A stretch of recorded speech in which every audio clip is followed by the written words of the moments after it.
Here I'll show you, we got player one here. We've got my USB thumb drive plugged in here, so you can see USB.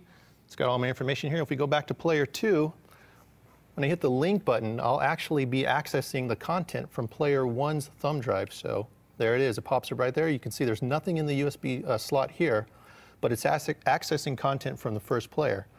So it's an advanced browsing section. You've got your waveform display in color there, all your track information.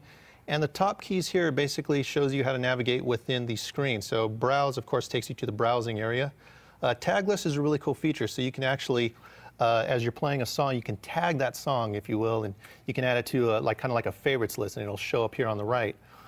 Info is basically kind of like a now playing section. So you can see album artwork.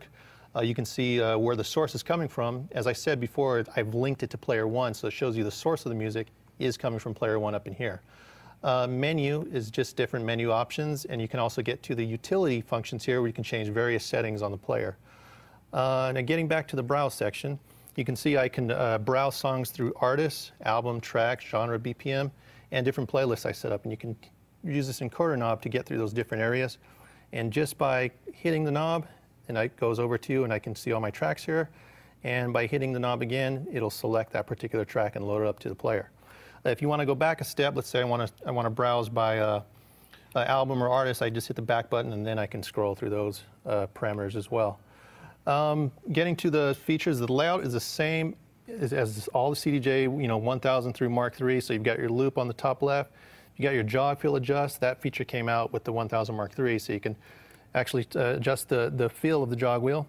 You've got your touch and brake adjust, just like the 1000 Mark III, tempo slider. As you can see, the hot cues, we've still got 3, but the buttons are a lot bigger and easier to use. A lot more real estate on there so you can play them around. The direction, forward and reverse, same. Play and cue.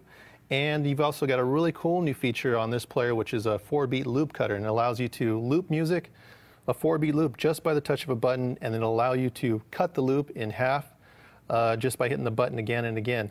One of the really cool things that's a first for Pioneer is the needle search, and that basically allows you to search any part of the track just by hitting the ribbon here. And you can see on the waveform there when I hit it, it's on lock right now, but if I hit play, it'll get to the certain area of the song I want it to. So I'm just moving my finger along that tab, and it gets you to the point of the song you want to get at.